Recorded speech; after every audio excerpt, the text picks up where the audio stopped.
Hello and welcome to our second live event tonight, this time IVF webinar. I am glad to be here and I hope you are eager to find out a bit more on our topic today, and you have plenty of questions so that Dr. Diana can help you out a bit. So hi, Dr. Diana, how are you feeling? Please let me know that you can hear me. I can hear you properly. Thank you so much. Today is our new meeting. We will dedicate it to endometriosis, the topic which is always actual because it's a crucial pain both for patients and both for doctors, because it's one of the conditions in gynecology which provides a lot of implications, a lot of complications for patients, and no doubt it has a great impact on reproductive outcomes. So today we will discuss pretty interesting topic called endometriosis. Thank you so much, of course. And well, as always, this is not your first webinar with us. I'm really excited to have you back here with us. And of course, as you mentioned, we will have a topic on endometriosis in the context of IVF. And of course, let me remind you that Dr. Diana Obidniak is the head of the International Cooperation Department at AVA-Peter, which is located in St. Petersburg in Russia. And today she will start off with her presentation on endometriosis, and then it will be time for your questions. Just want to remind you that today we will finish at in 1.5 hours. So if you have any questions, just go ahead to type those in. If we will not be able to answer all of the questions, remember we will always forward them to Dr. Diana and her team, and they will get back to you. And well, just one more thing I want to mention and thank to our ambassadors and partners as always for their support. As you know, all those events have been brought to you since the 1st of April, and we are continuing till the 30th of June. And so without their help, it wouldn't be possible. So thank you so much to them. And well, as always, we will start with a presentation from Dr. Diana, and after that, it will be time for your question. Well, actually, there is one question already, but let's wait for the Q&A session, of course. Thank you so much, Dr. Diana. Are you ready to begin? Yeah, surely, no doubt. Excellent. Thank you. Thank you. So today, as we have already mentioned, today we will talk about endometriosis in context of IVF, because for us, the best thing is to move only in terms of evidence-based management. Unfortunately, sometimes facing the reality, we see that there are some disruptions. So today we will go throughout the journey in endometriosis. So we will talk about the relevance of endometriosis. We will talk about etiopathogenesis. What do we suppose and what do we really know? We will talk about clinical manifestations, good clinical practice in patients with endometriosis, and what about precisely the connection between endometriosis and IVF. So at first, let us identify what it is. Endometriosis is a chronic inflammatory disease defined as the presence of endometrial tissue outside the uterus, which causes pelvic pain and infertility. I would like to tell you that the history of endometriosis is quite long. To say the truth, the first mentions related to even ancient times, when some conditions with very familiar and very similar clinical manifestations described, and precisely from that time, endometriosis considered to be a great problem. And even in 21st century, we consider endometriosis as a quite mysterious disease, because even with the tools of evidence-based medicine, of fundamental investigations, unfortunately, we don't have much information about the etiology. But what we know by this time, according to the relevance, for sure, endometriosis is a very actual problem. At least 10 years is an average time of verification of endometriosis. So it's a very long time. We will talk that clinical manifestations are not pathognomics, so are not very specific. That's why patients don't know is that normal or is it pathology. Physicians unfortunately do not know in many situations is should they consider these clinical manifestations as signs of endometriosis. That's why we see such a long period of time till endometriosis is verified. The average age of women with endometriosis when this condition is verified is 27 years old. About 68% of women have primary wrong diagnosis. We will talk about diagnosis and guidelines on diagnosis on endometriosis. You will see what bias and what problems do we face during our practice. About 82% of women cannot live normal life because of endometriosis, and from 30 to 50% of women with endometriosis will face fertility problems. By this moment, according to World Health Organization, we consider that more than 176 million of women are affected with endometriosis. So, in real life, in any situation, when we have a problem, we want to know the cause of this problem. We want to find the reason. Why do we face this problem? So it's not surprising that all the investigators, all the physicians worldwide wanted to know the reason and want to find out the theory of etiology. So the first theory, which was suggested by Sampson in 1921, was called implantation theory. What does it mean? It means that in 1921, it seemed that retrograde menstruation, when we have retrograde flow of menstruation into the abdomen, can provoke formation of heterotopies of endometriosis. Sometime later, it was added that endometrial translocation during surgical intervention also can cause the base for formation of heterotopies. But a great great trial performed by Marsh and Laufer in 2005 just demonstrated that this theory is not competent, is not applicable to endometriosis. What did they do? They investigated young girls before menarche, so before their first menstruation, and they find out that there is a great number of endometriosis in girls before their first menstruation. So we cannot talk about retrograde menstruation when we don't have it at all. So implantation theory was considered not competent. Then the other theories were suggested, coelomic one and disontogenetic theory. Both of these theories involved explanation of appearance of endometriotic tissue out the reproductive system, because we know that unfortunately sometimes endometriosis can affect not only our uterus, our ovaries, but also our lungs.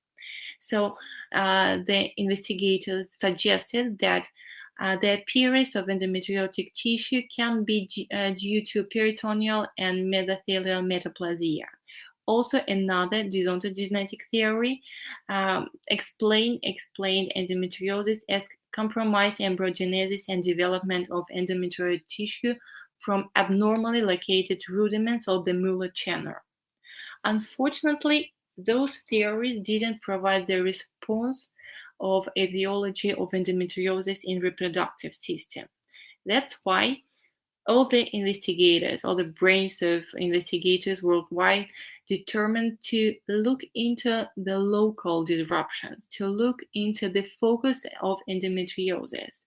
And we revealed that there are certain hormonal disorders, precisely aberrant aromatase expression in endometrioid heterotopia, also deficiency of type 2 of 70B hydroxydehydrogenase, and progesterone resistance.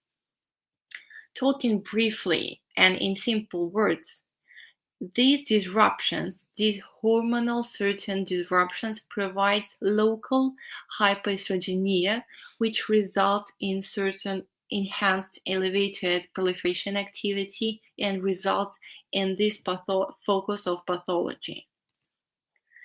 So by this moment, it's like a compromise theory, so-called epigenetic theory, which explains formation of endometriosis as a result of epigenetic changes in the genes. So epigenetic changes do not affect the structure of genes, but affect the processes of methylation and regulation of activity using microRNA. Thus, endometriosis is the result of epigenetic functional changes just in one cell, which is like ancestor, like the mother cell, which is stably inherited by daughter cells during proliferation. We have the proof of this theory by investigating microRNA. MicroRNA shuts down a specific gene. Heterotopia revealed 22 variants of microRNA, which are different from intact normal endometrial microRNA. If we talk about clinical manifestations, we will see that there are a lot of variants of manifestations of signs of endometriosis. Unfortunately, talking about practical value, all these manifestations are not specific. That's why we have to pay much attention to our communication with patient. We have to ask proactively to find these very delicate disruptors and to gather all this information to make an approval and reasonable hypothesis concerning endometriosis. So what we can find? For sure, like as a visit card of endometriosis is chronic pelvic pain syndrome. In most cases, you can see that from 57 to 90% among women with endometriosis, we will find chronic pelvic pain syndrome, which can be very adverse, which can have great impact and aggressive impact on quality of life. Unfortunately, in most cases, it has the tend to be progressive, worsening over time.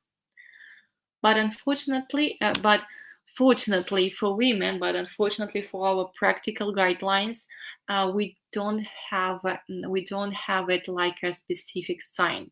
We also can find dysmenorrhea, primary or secondary. So when we have a great flow of menstruation, which is not normal. So we have obviously over large menorrhea menstruation. We can find it also in most cases from 60 to 70%.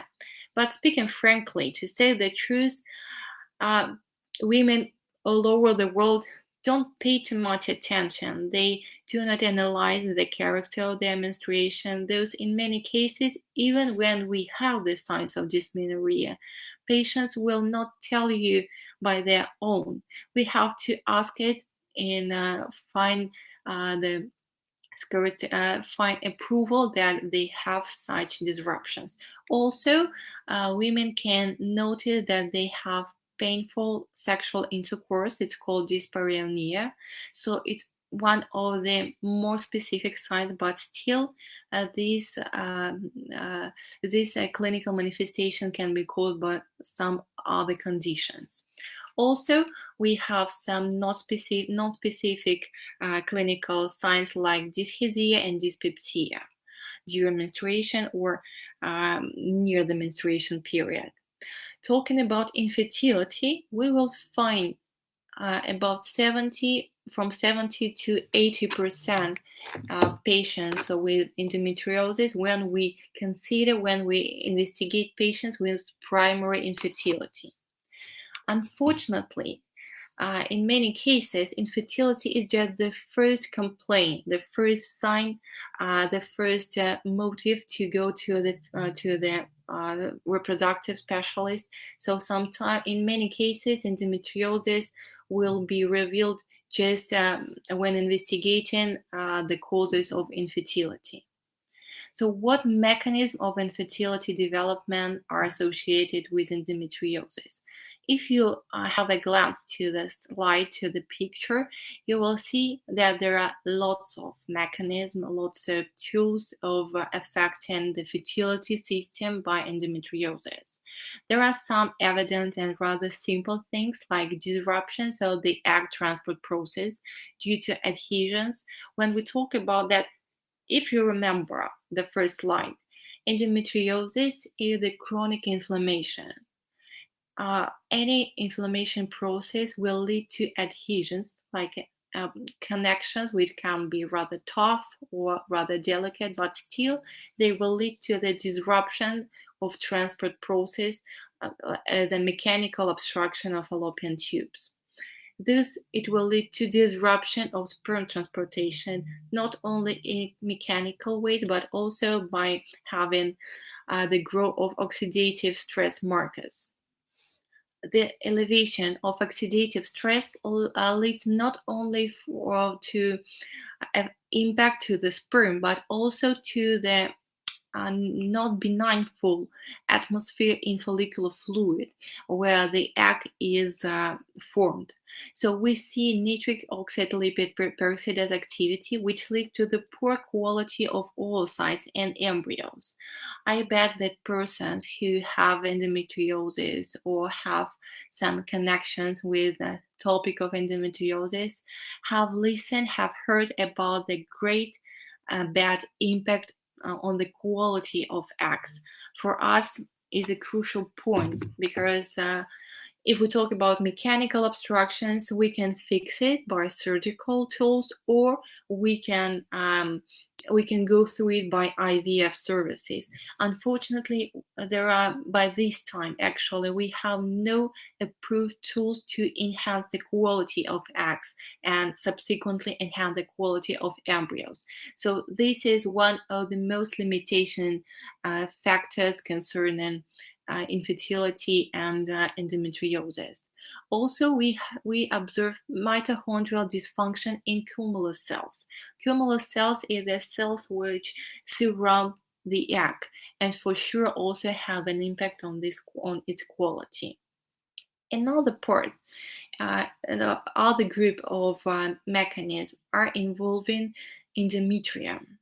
So we see that for sure endometrium is compromised, not only in morphological ways, but also in talking about its functionality.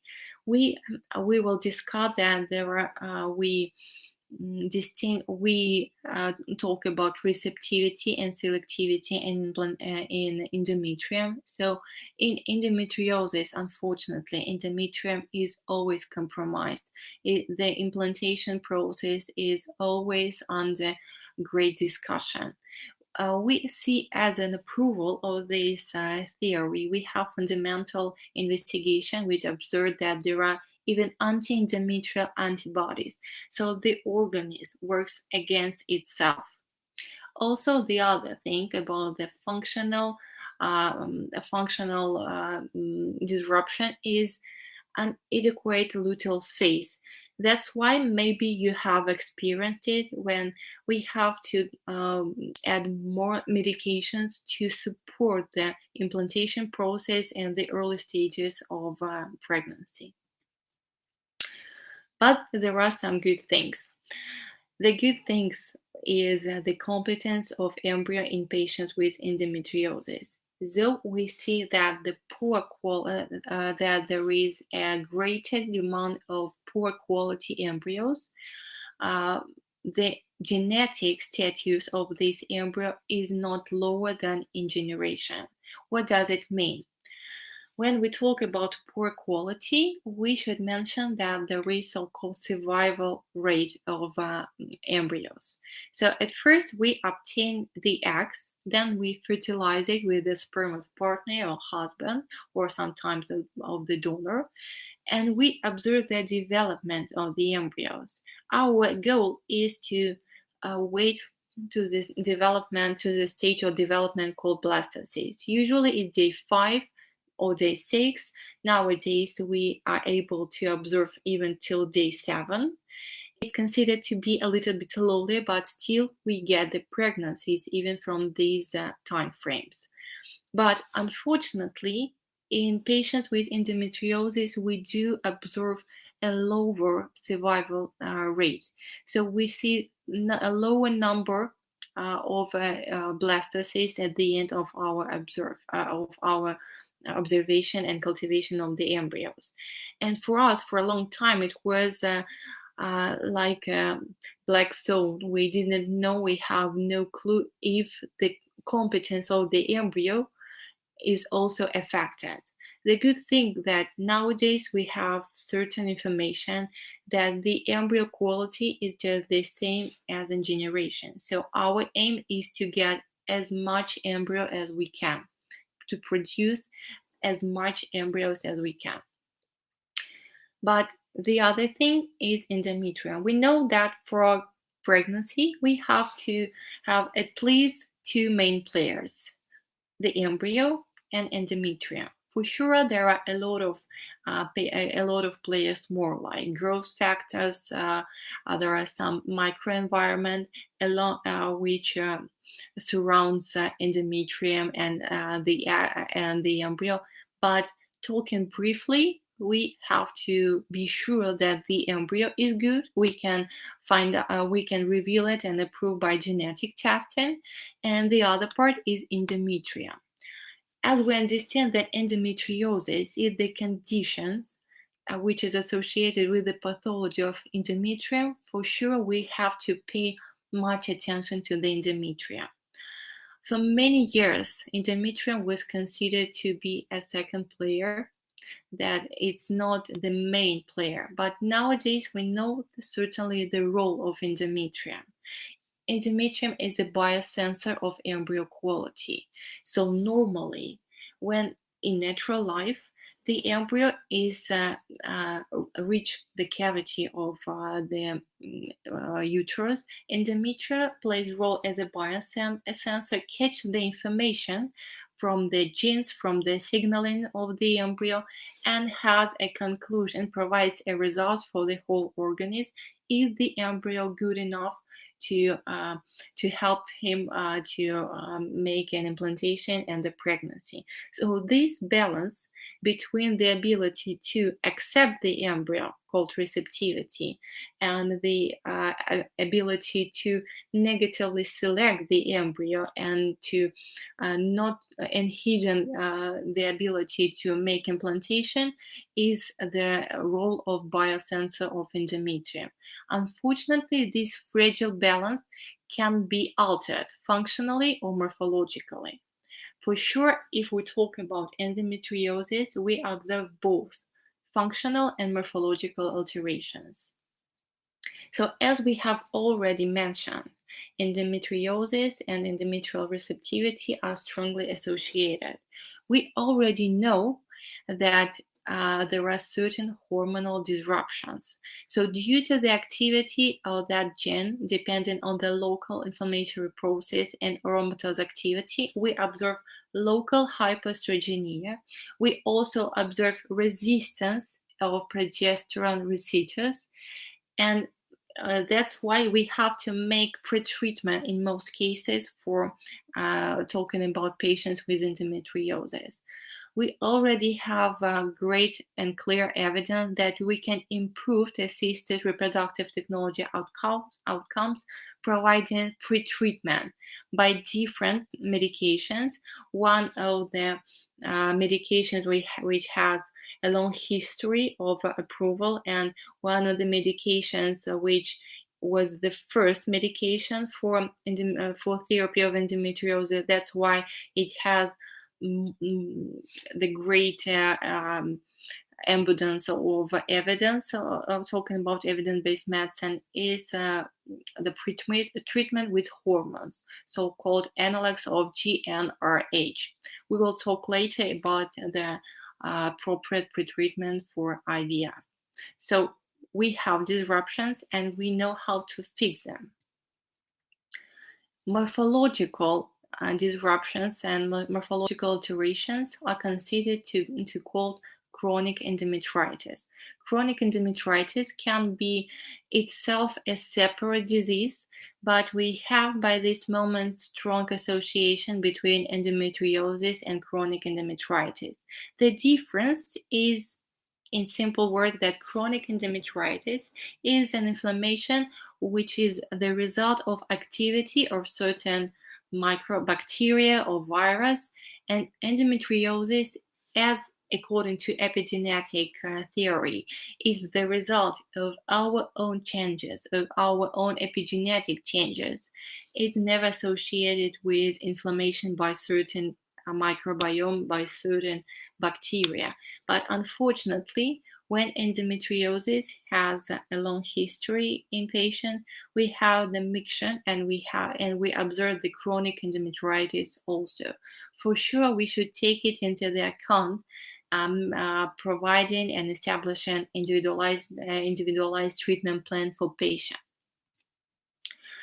Talking about diagnosis, as in any situation, in any disease, we should take into the account only strong evidence, talking and providing logistics and standardized form for diagnosis. We shouldn't use methods of diagnosis which are not recommended, which are not approved by evidence-based medicine.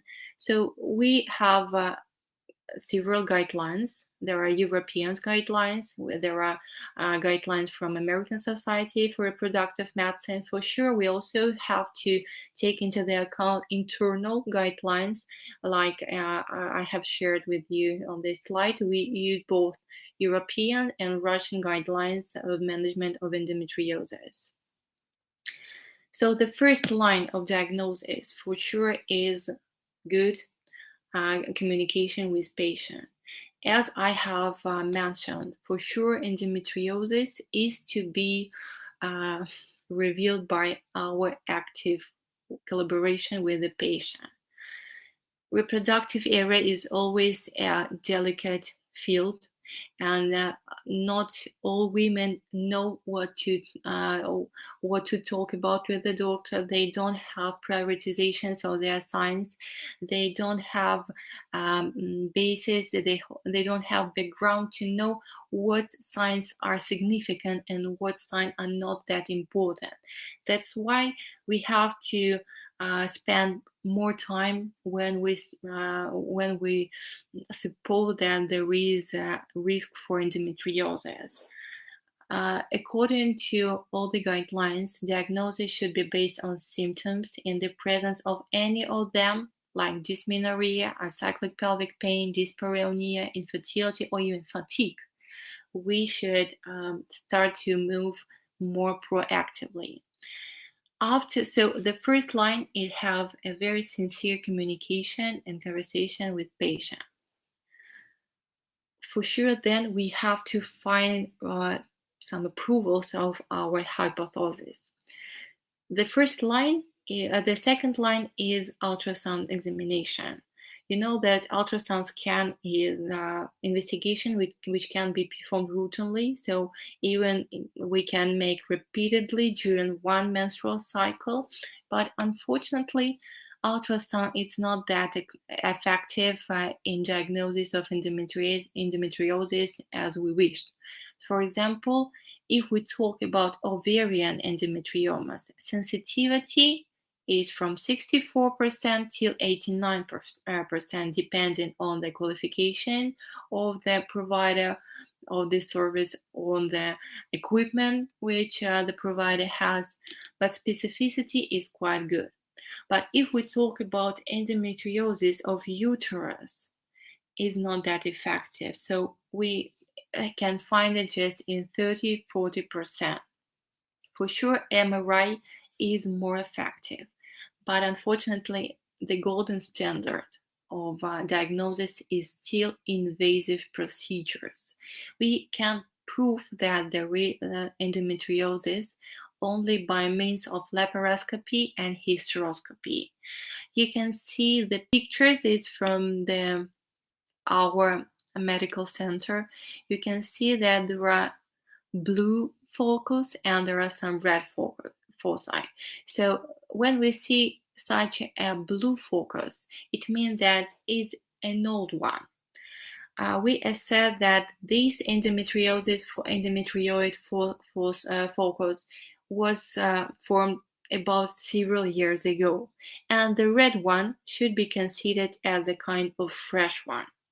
If we talk about diagnosis of uterus, you can see on the bottom that we should assess the quality of endometrium. We should find either some micropolyps or different kinds of abnormal pattern. In both cases, unfortunately, this golden standard is to be invasive. So for sure, the first line and the second line is to have a great basis for direction for the invasive method, because for us it's also for medicine, for medical, for physicians, for sure it's not that easy to direct patient when we are not sure that we will find endometriosis. For sure, for us, sometimes less is more. We don't want to provide additional invasions when invasive procedures when we are not sure that we will approve it. What about lab tests?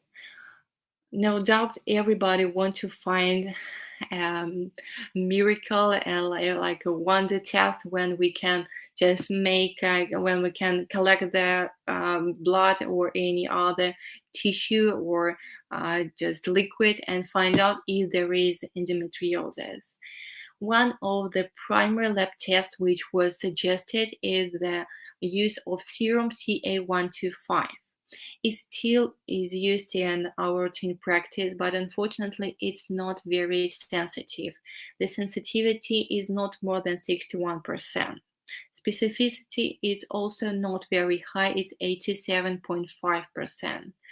Just making it more effective and more useful, we should examine it twice during menstruation and in the middle of a cycle. The levels will be different. It's a normal thing, but we should collect more information and analyze it both. What the main goals of endometriosis managers do we have? For sure, the first thing is removal of this tissue, of this abnormal endometrium outside the uterus. For sure, in case of strong, severe pain, we want to reduce this pain, we want to eliminate this pain as a main symptom. After that, unfortunately, as we know that endometriosis is always progressing, we cannot stop it. We can't just make a pause in this progression. That's why one of the main things in our therapy is always to make a complex therapy. We always, after the first stage of surgery, we have to implement anti-residual therapy to diminish the risk of residue of endometriosis. And only after that, we will talk about fertility recovery.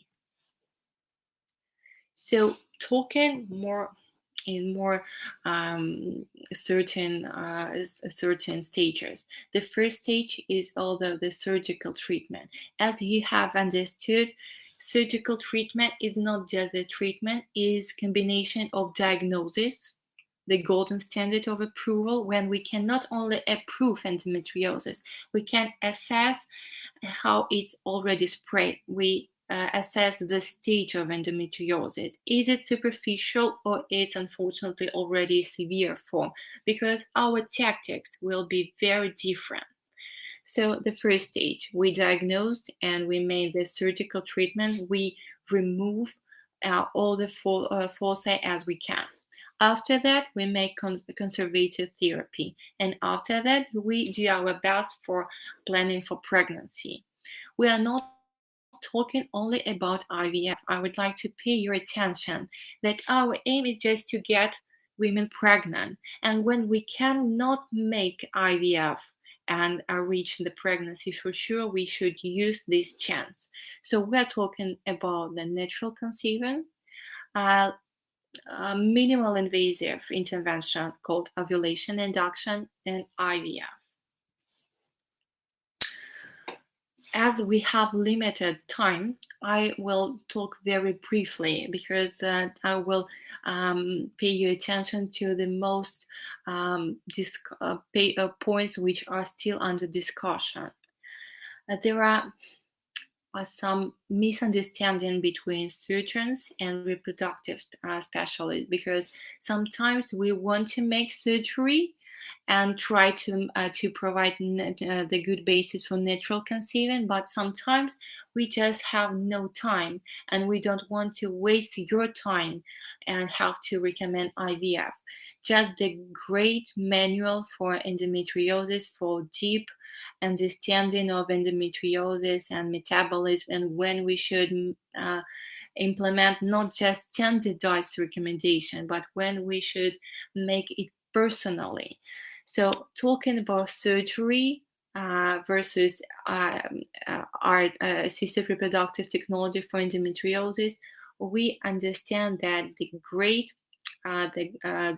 thing which has a significant role is your age, because if we talk about young women under 28 years old, it's better to start with surgery, because we understand that even after recovery, after follow-up, after surgery and proceeding conservative therapy, we have enough time, and we by this means we can enhance the chances of natural conceiving. That's why for women under 28 years old, we will recommend at first surgery. But from the wide interval from 28 years old till 40 years old, we will start from assisted reproductive technology, because it's better. We will have shorter time to pregnancy. We will have better results concerning fertilization outcome, concerning number of embryos, because we already know that we observe poor quality of eggs, we observe poor quality of embryos, and when wasting time for preparation for surgery, we can unfortunately get worse results. And from 43 years old, we start again talking about surgery at first. It's associated with the risk of cancer, because unfortunately using ultrasound examination, we don't have certain information, and we are not convinced that there is no risk for your organism. For sure, the first line is your safety. We want to get you pregnant, and our goal is to help you to have happy and healthy baby, but we want to make your parenthood happy and long. For sure, for the first line for us is your safety. That's why there is such a diagram when we have to make decision if we have to start from surgery, or sometimes even in contrast to the general recommendation, we will pass this first stage and we will move to the assisted reproductive technology, because we understand that we have to move forward just at this moment.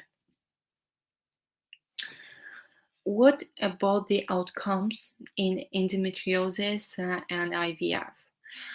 There are plenty of trials, because endometriosis is a very significant problem, and for sure we don't stop investigating this problem, trying to reach the best logistic, trying to find new reasons, trying to find the new pathogenic approved therapy. But that's why there are a lot of trials. I would like to share with you a meta-analysis. Is the highest level of evidence, talking in terms of evidence-based medicine. So meta-analysis involved already 22 studies.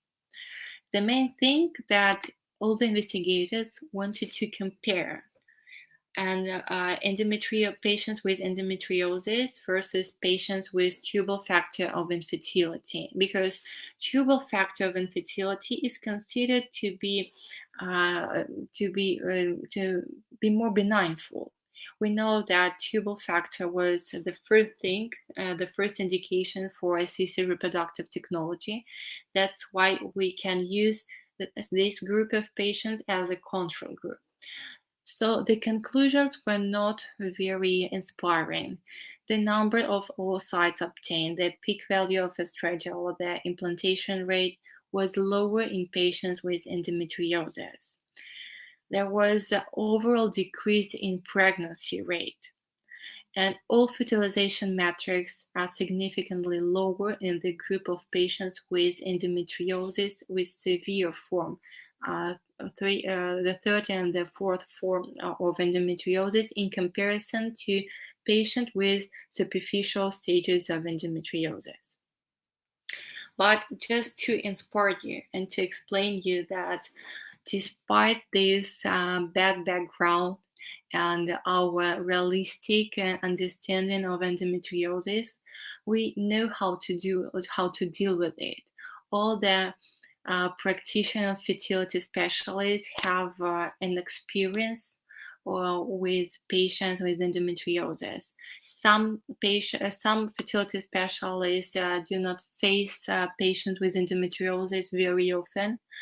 Our fertility center is specialized in so-called difficult patients, so we have a very intensive experience working with endometriosis, and my students, my fellows from university have a lot of trials concerning endometriosis, because for sure, as I have mentioned for many times, for us is one of the biggest problem in fertility.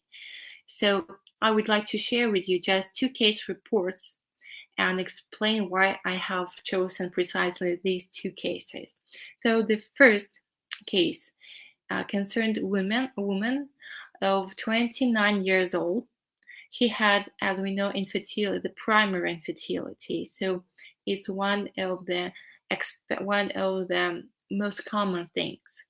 She had endometriosis of the 4th stage, so it's one of the most severe stages of endometriosis.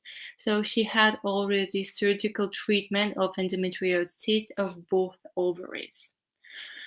After the surgery, there was no conservative treatment. And this surgical stage was not conducted, unfortunately, in our medical center. That's why we already got to know her in a very bad situation. Her AMH level, anti-Mullerian reserve, was 0.3. So it's considered to have, she was considered to have a poor prognosis. And in other medical centers, she was recommended to use egg donation because this AMH level was very low.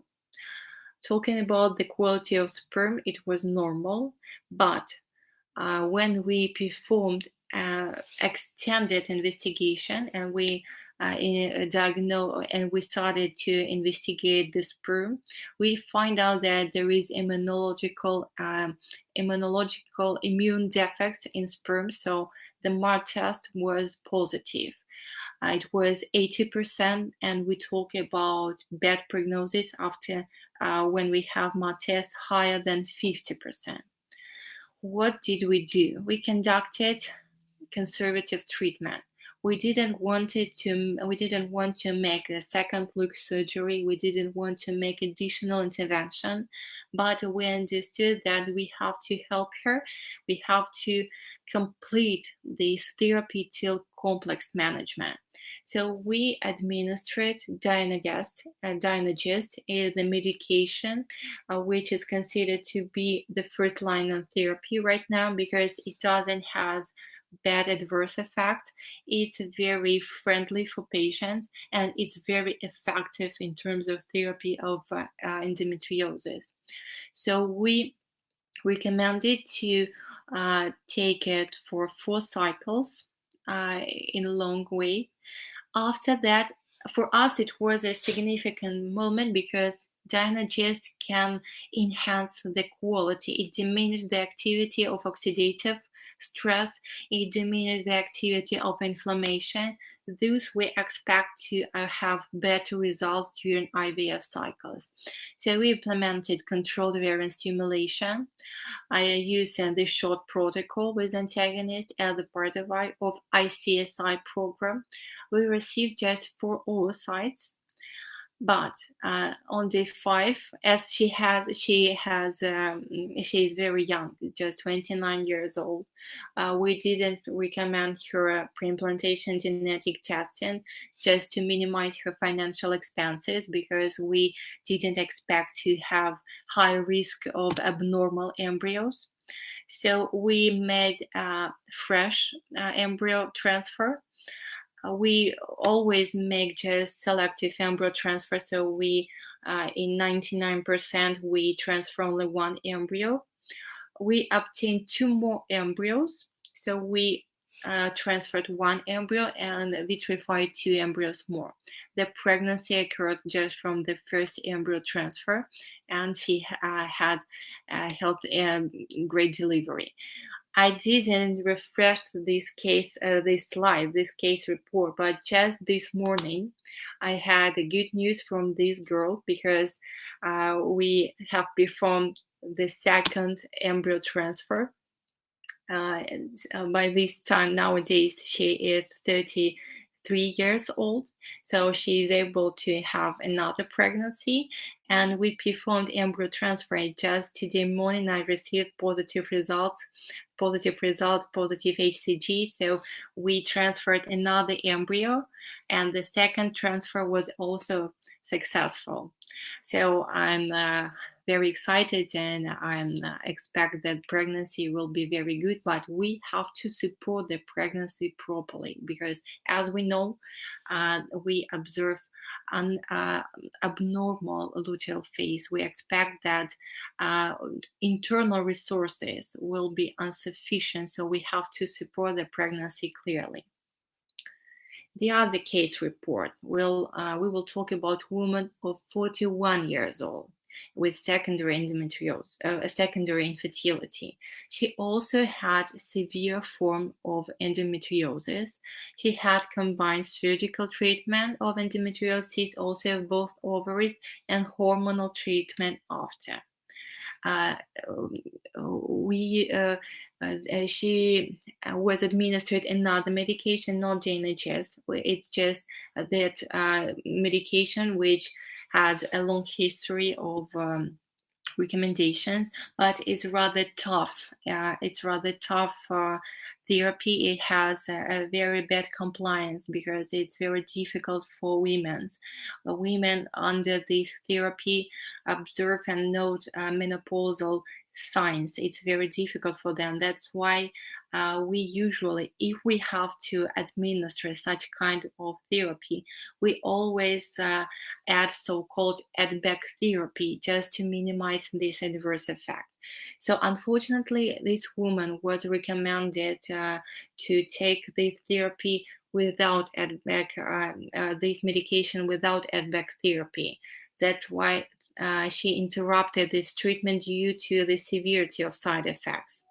She had treatment in another reproduction center, but she had already controlled ovarian stimulation, but with no response, because she has already the same AMH level, 0.3, but the FSH level was very high. That's why they didn't observe any response. What did we do?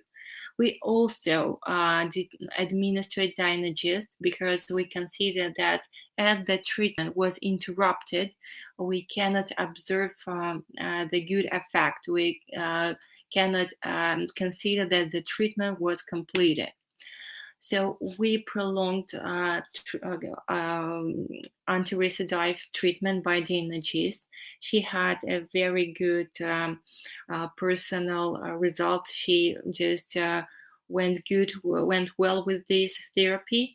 After that, we determined to make IVF cycle in her natural cycle because, as we know, she couldn't have a response with such a high levels of FSH.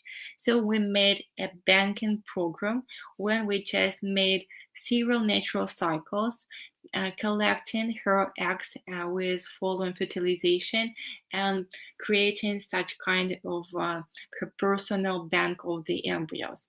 At the end, we vitrified 3 viable embryos. We prepared her uterus, just created optimal conditions for embryo transfer, and also the pregnancy happened just after our first embryo transfer. Talking about just keynotes and take-home message. For sure, endometriosis is a significant condition affecting reproductive function. And there is always a need for a complex management of endometriosis because it's a condition which doesn't involve just one part of our reproductive system, not just involving uterus or just ovaries. As you have seen, there are a lot of mechanism of affecting of reproductive system. That's why our management also should be complex. Nowadays, we have strong evidence for individual approach in context of IVF. Talking about decision making, if the best way for you will be to start with surgery or assisted reproductive technology. Thank you for your attention. I'm pretty ready to provide the answers for your questions. I see there are a lot of them. Awesome. Thank you. Thank you. As always, Dr. Diana, it has been an excellent presentation, lots of useful information. Thank you also for those cases. This is always very, very interesting, and this is good that there are good news as well today. Excellent. Thank you so much. And yes, as you can see, we have plenty of questions, so let's get to them then, okay? Yeah, sure. Excellent. So let's go to the very first question.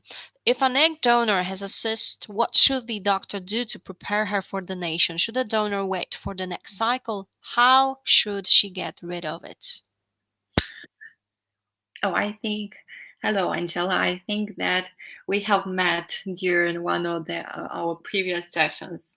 It's a very good sign to see you once again. For sure, if we talk about egg donor, we should find the perfect donor. So we should we should get the information what kind of ovarian cyst do we observe, because some cysts require surgical treatment. Some of them is not the basis for surgery, and we just have to wait for the next cycle. Or sometimes we can help the donor, help the organism of the donor to recover from this cyst using birth control pills, because birth control pills also has a treatment indication, and sometimes just administration for one cycle is a great prevention of cyst formation. So if your physician is sure that the cyst is so-called functional and there is no need for surgery, we can consider this egg donor as a prospective. So we can just wait for one cycle, or we can administer birth control pills to help the donor to initiate the program as soon as possible. And excellent. Thank you so much for your question. And it's good to see you here back, of course, as well, Angela. And let's go to the next question that we have. Is a fresh transfer good for patients with endometriosis? Speaking generally, no. It's just we implement. I know that in our case report, we demonstrated a good result from first cycle, but remember that it was a practice of it was 4 years ago. By this moment, we have strong evidence that there is a synchronization of maturation of endometrium and development of embryos in patients with endometriosis. So we have much better result when we make so-called delayed embryo transfer. So at first we collect the egg, fertilize them, and cultivate the embryos. When there is need, we implement pre-implantation genetic testing. And when we know that the embryo is good enough to be transferred, we plan just to make delayed embryo transfer. No doubt, it provides better results.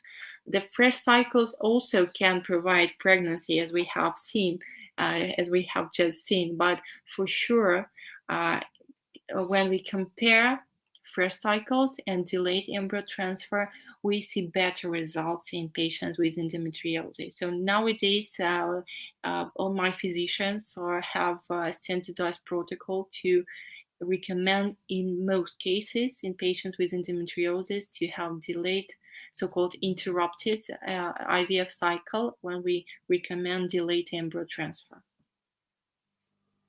All right, excellent. Thank you so much for answering. Next question. And so there's a follow up. So, what protocol is best for patients with endometriosis? Anything you can add? Well, actually, we have 19 schemes and so-called protocols for ovarian stimulations, and so we do not take into the account just the presence of endometriosis. We always take into the account, we consider your personal hormonal levels, your BMI, your age, your medical background, even the size of follicles by ultrasound, and only after that we can recommend, because there is no perfect decision for everybody. The thing is that nowadays we should make individual approach for each person. For patients with endometriosis, maybe we are working even more attentive, but to say the truth, it's just the normal practice. We should assess all the details. So we should take into the account your previous experience if you have, and only after that we should implement and provide a good decision. Because if we talk about traditional approach, traditional consideration of patient with endometriosis, for many years there was an understanding that it's better to use such so-called long protocol. But unfortunately, long protocol with the analogs of GnRH is non-flexible protocol. So sometimes it will have a good effect on endometriosis, but it will diminish your fertilization rate. So my response is that it's not the kind of patient with endometriosis, it's just the good understanding of IVF practice. We should take into the account all your personal details, and only after that we should choose one among 19. So we have enough variants. We will find the perfect variant for you. And thank you so much once again for explaining this to us and your recommendations. Next question is so, what do endometriosis and chronic endometritis have in common? Income is a very good question. Thank you for that. Because the common thing that we are talking about pathology of the uterus, of its internal surface, of endometrium. Endometriosis has wider implications, has wider complications for women, but it involving uterus also. Chronic endometritis is the condition which involves only endometrium. So the common thing that the both conditions are in inflammatory process in the uterus. Unfortunately, embryo will never implant in bad conditions. So as I always tell your uterus, your endometrium, is an apartment for your following pregnancy. So we should be sure that the conditions are good for not only for implantation, because our aim is not just the initiation of the pregnancy. We understand that it will be a long journey during 9 months, and if there are bad conditions, unfortunately, you can observe so-called biochemical or molar pregnancy, when we see the elevation of HCG and then we see how it diminishes, and we call it implantation failure. So it's an inflammatory process.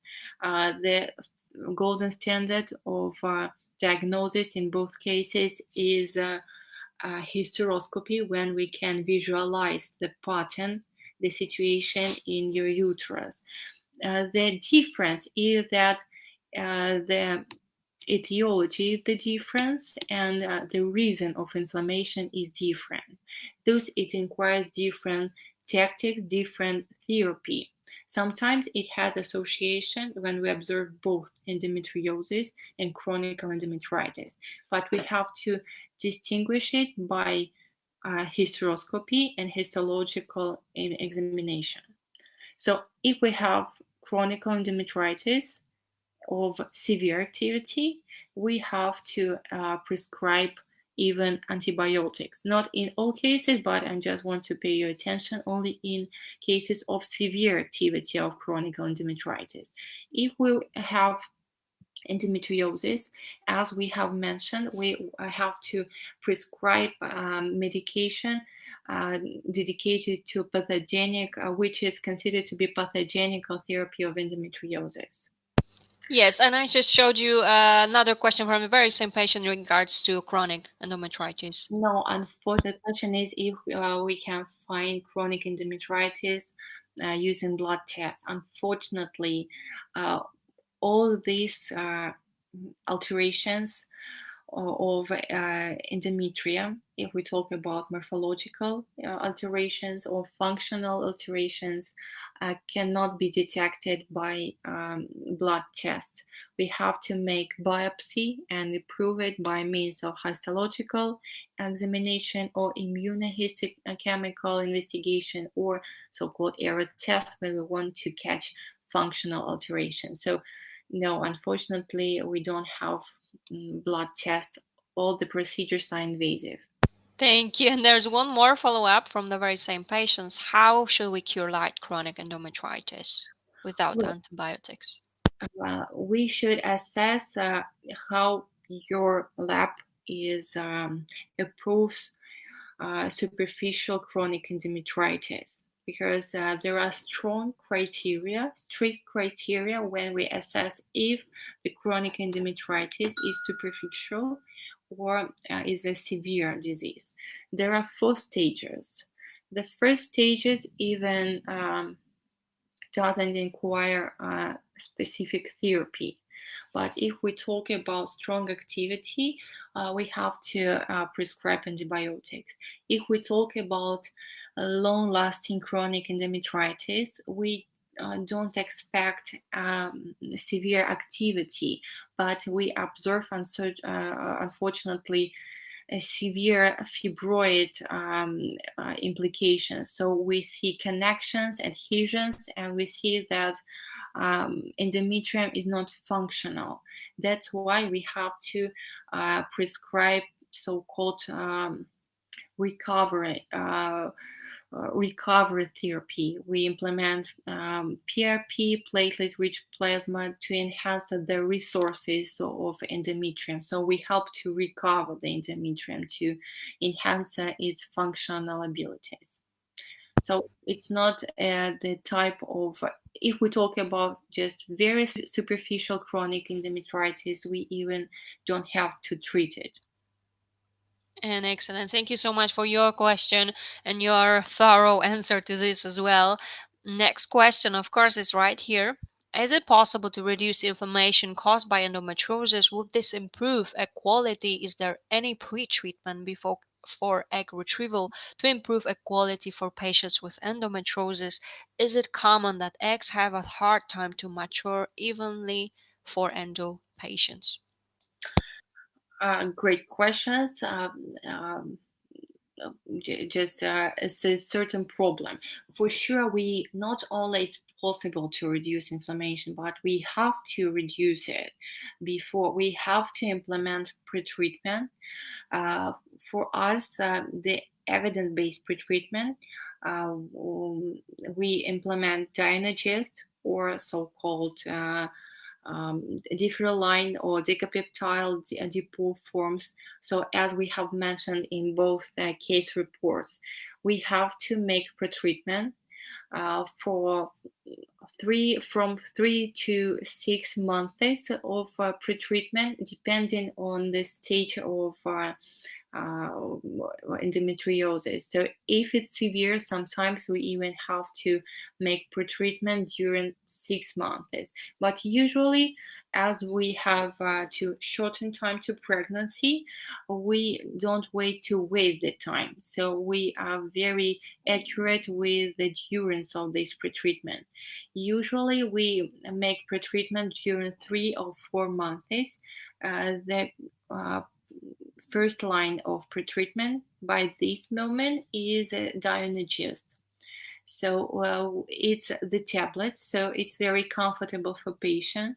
It has just a little side effects, so not in all the cases, just but as any medication, it has side effects in some cases, but they are very easy, like some bloodish some blood during the menstrual cycle in a very, very little flow. So, but it results in enhancement of not maybe in egg quality, but in our outcomes. Because to say the truth, we don't have evidence-based tool of improvement of egg quality. We diminish this oxidative stress, so we expect that endometriosis will not have this bad installation during this period of pretreatment. So that's why we usually observe more eggs, more embryos, and as a result, more chances to have the pregnancy. Talking about maturation, uh, endometriosis is not a proof that endometriosis has the result on disrupted maturation, but there is a the tricky moment that sometimes when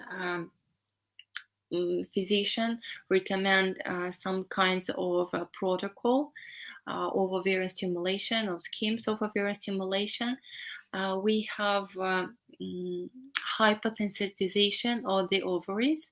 That's why we have more risk to have um, a slow maturation. Usually, we assess this risk beforehand. That's why we administer as a trigger, so-called double trigger. It's like our assurance that we'll have proper maturation. So it's not about the endometriosis, it's about uh, shaping your ovarian stimulation protocol. But for sure, we should take this risk into the account beforehand and make individualized ovarian stimulation scheme. And excellent once again. Thank you so much for that question as well as your help with it. And so, what? This is a shorter question. What can be done against adenomyosis? So the thing is that our approach is individualized, but we have to go through the standardized approved stages. Adenomyosis is the endometriosis of your uterus. What does this mean word? So what does this word mean? And for sure, we assess that the uterus becomes a little bit larger. It's not that strong. That's why we have to. It's the result of progression of endometriosis. You should understand that endometriosis, unfortunately, progressing for a long time. From the very beginning, during each time of your menstruation, these foci of endometriosis have an elevated activity during your menstruation. That's why the therapy of endometriosis requires uh, um, the interval of like a pause in your menstruation. So we stop your menstruation for 3 months. We observe that there is a benign effect on your uterus, but we also have to assess the quality, the condition of your uterus from inside. So adenomyosis is a general word of endometriosis of the uterus. So we have to prepare it in muscle layer and inner layer concerning your endometrium. That's why the best tactics is to make hysteroscopy to assess the stage of adenomyosis, how severe it is. After that, if there are some problems inside the uterus, like for example micropolyps, we remove them, and after that, we recommend therapy of endometriosis like this. Dianogist or another type of medications. It's not an ad of medication. It's I have no conflict of interest. We just have a good experience, and we also understand that there is a risk of chronic endometritis. So if there are signs of chronic endometritis approved by morphological examination, we also implement some kinds of therapy of chronic endometritis, antibiotics or enzymes or PRP therapy. And once again, thank you so much for this. Next question is immunology important before transfer when you have endometriosis? Um, well, to say the truth, I didn't catch the mean. What can you explain? What do you mean? Immunology. For sure, endometriosis. Just we suppose that there are some immunological defects when we talk about endometriosis. But when we talk about defects of immune system, you should understand that in most cases we have no ability to fix it because it's the feature of our organism. Some cases when immunological problems involve not only uterus but also, for example, thyroid, because there is an association like a triangular, we call it uterus, thyroid, and ovaries. We have to fix some problems like dysfunction of thyroid, though we have endometriosis. But if we talk about immunological defects in the uterus, as we observe antibodies to endometrium as a sign of immunological defects. Unfortunately, there is no strong evidence of implementation some tools. In severe cases, so we recommend intravenous immunoglobulin, but it's still as an experiment. It's still under discussion. There are no great meta-analysis, so we always communicate with patient and describe why we want to recommend this tool, because we understand that it's safe and it will provoke any complication, but it can help us. Unfortunately, we still have to investigate this. We have to assess if it works on um, great generations and great populations and big populations. So I hope that I have answered this question, but if no, just make clarification. Maybe I didn't get it correctly. Of course, thank you so much. And as Dr. Diana said, if you would like to add something, just go ahead and type it in, and we will go back to this as well. All right. Next question is right here. So, do painful periods lead to common with endometriosis? I have a quite painful first day of my periods, but I have had 3-4 times in my life. I am 44. Such painful periods that I had to be assisted by medical staff with intramuscular painkiller injections. What could be the reason for such painful first day of the menstruation? Well, for sure, as we have told, unfortunately, painful periods is not a specific sign, but it's very characteristic for endometriosis for sure. But sometimes it can be as a result of myoma, of special uh, place of myoma, or some disruptions with your intestine, because intestine functions in a specific way during your period.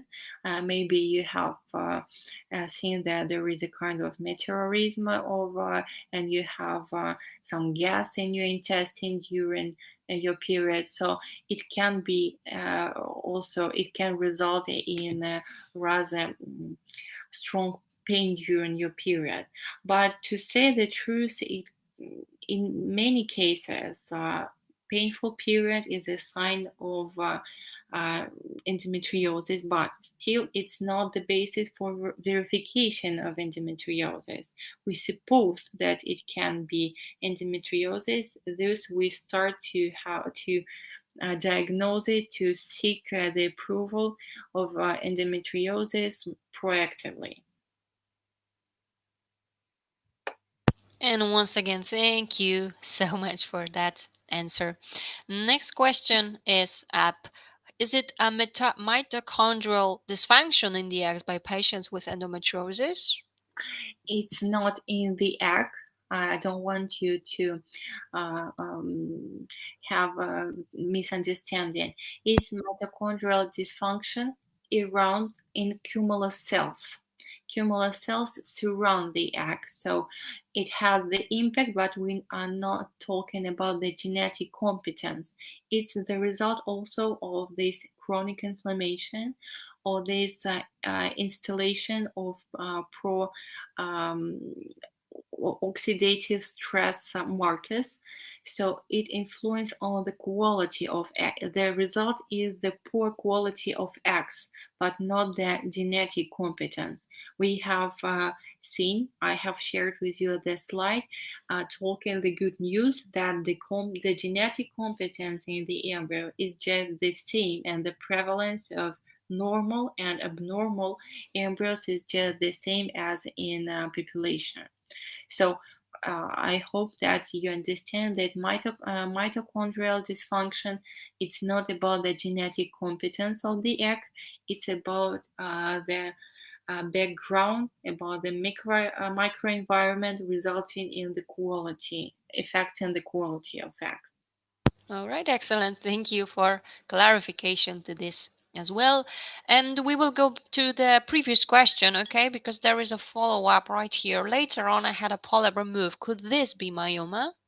No, no, these are certainly different conditions. The polyp is like an extra tissue inside the uterus. We're talking about endometrium, and usually polyp is considered to be an approval, but of a chronic endometritis. But usually, it's like always is a must of surgical practice. All this tissue, all samples of tissue we deleted, we always have to send to the histological examination, and during this examination will reveal if there is chronic endometritis.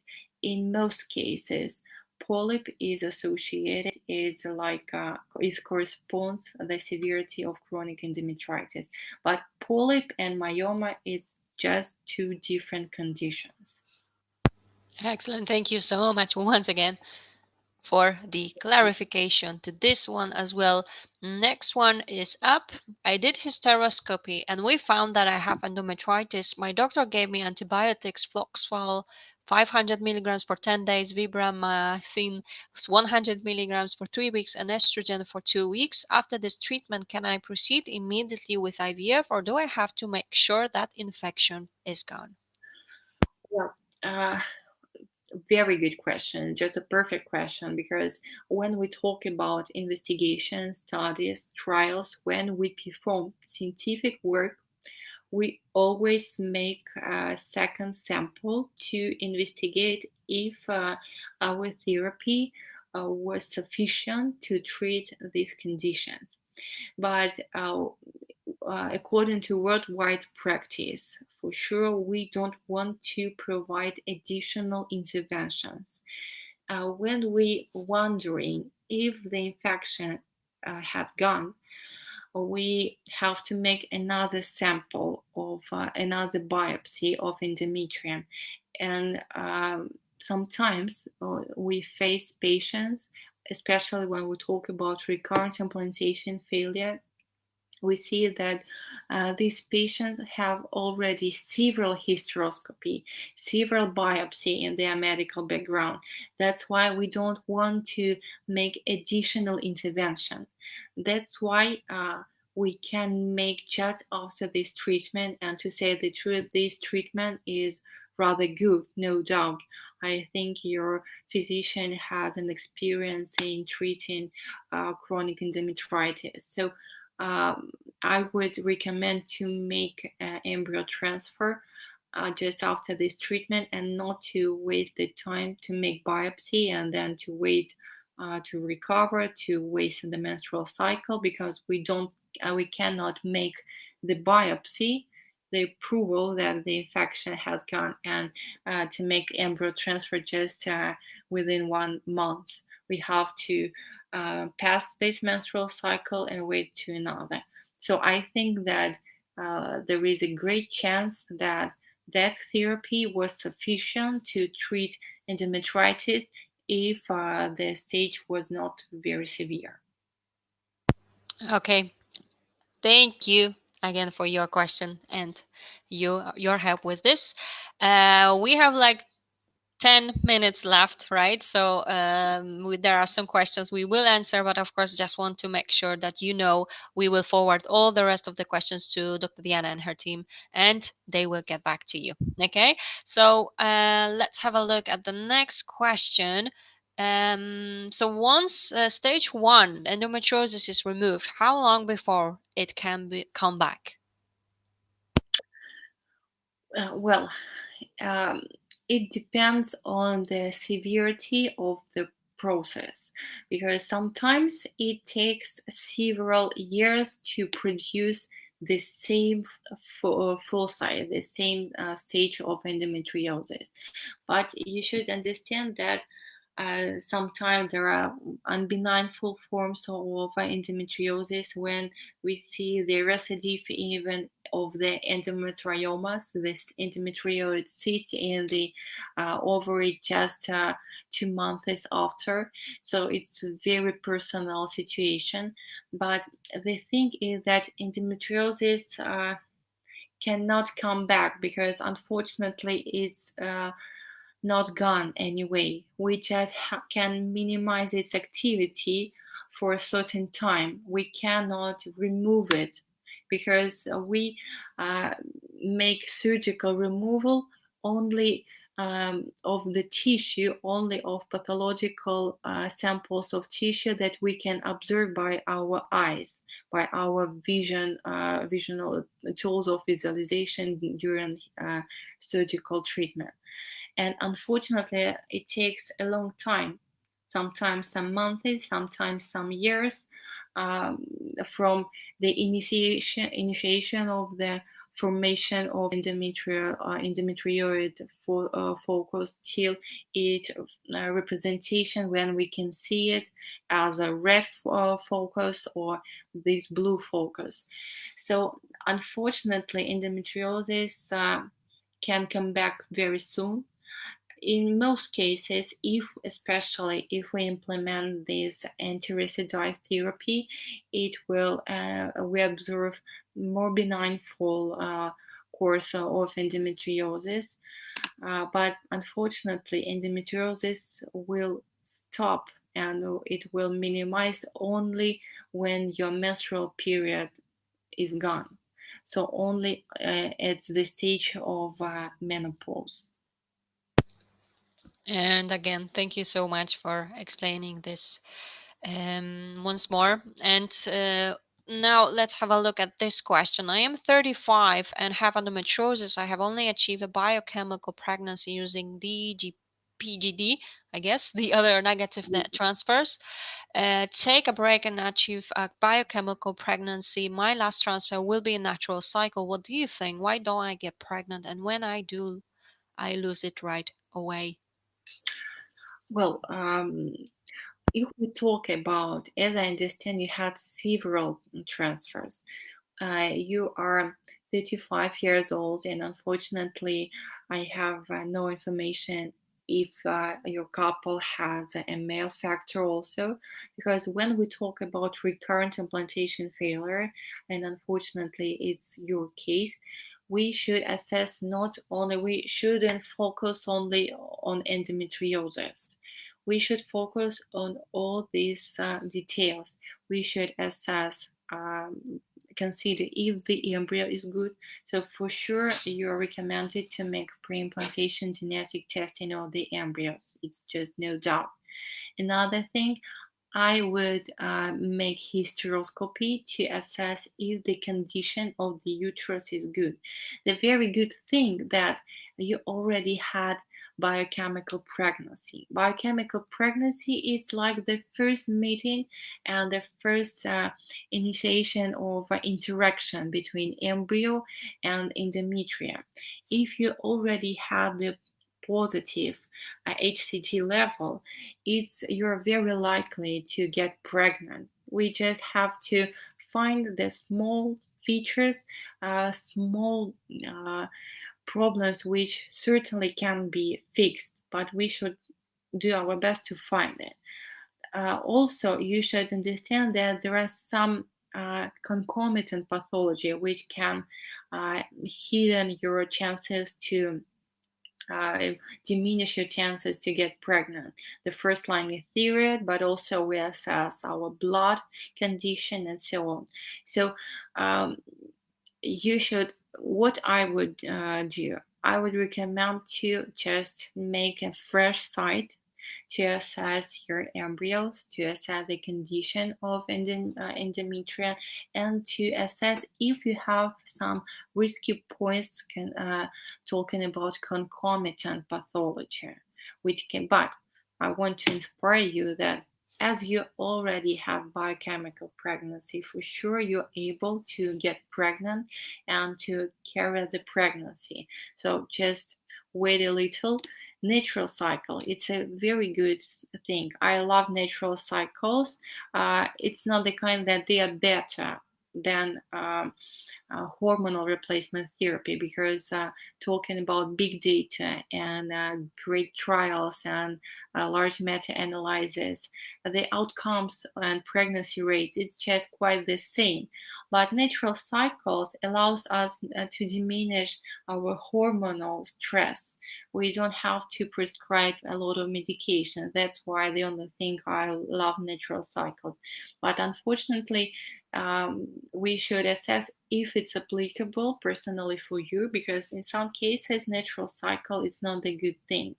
So if it's applicable for you, I love natural cycle. It allows us to diminish our intervention, but sometimes it's better to prescribe medication. And in terms of endometriosis, we don't talk about totally natural cycle, because we have to support the pregnancy properly. So we have to add medications of progesterone, no doubt. But natural cycle is an idea, is a good sign. But once again, I would recommend you to spend some time for better diagnosis. You should understand what was the reason why you had negative transfers in your dramatic history. And only after that, after fixing this problem or enhancing the conditions, moving to the embryo transfer, maybe natural cycle. Excellent. Thank you so much once again for that. Now it's like a very short question, so I guess that will be our last question for today. Yes, Dr. Diana? Okay. So does endometriosis cause raised TNF alpha? It's very good question. There are some data that TNF alpha is elevated in peritoneal liquid. So even it's still under investigation, if we can use it as a kind of a minimal invasive lab test. But talking about practical implementation, it doesn't. We don't have established reference range, so we cannot use it as an some kind of orienteer. So, and we don't have any practical guidelines to make to individualize the treatment given the level of TNF alpha. But in general, yes, there is an association that in the case of severe endometriosis, not in case of superficial endometriosis, we observe elevated TNF alpha. Perfect. Thank you so much again for answering that question, for explaining, but also for answering all those questions and for your brilliant presentation as always. And thank you to all of you for joining us tonight once again and for your questions. And well, there is one message actually. So let's have a look. Thank you, Dr. Diana, for this interesting webinar. Many thanks to you as well. Okay, live your friendly way and your person. Happy to hear that. Thank you so much for that as well. Thank you so much. I'm very sorry to have limited time of session this time, but I will be very ready to answer all your questions. And you can direct your questions to Caroline and just expect my answer very soon. Thank you so much Yes, for of course. I will that. forward all the questions that haven't been answered right now to Dr. Diana, and as I've said, they will. She and of course her team, they will get back to you. And well, I just want you to remember that we will be back tomorrow. So I hope you will be able to join us at 6 p.m. UK time. And as you can see, Dr. Diana, as always, there are great comments. So great Thank you so presentation. much. Well, as Thank always, nothing else to add really. And I just want to encourage everyone to just simply subscribe to our YouTube channel or follow us on Facebook or Instagram. That way, you will know when new a video and is uploaded, and also when new events are going to be scheduled. So don't miss your chance. Go ahead and register. I hope to see you back here tomorrow at 6 p.m. And Dr. Diana, have a lovely evening. It is always, always a pleasure to have you back here. So I just only can say till the next time, right? Thank you. Thank you so much. Good luck for Thank everybody. you. Take Thank you. care. Thank you. Bye. Bye.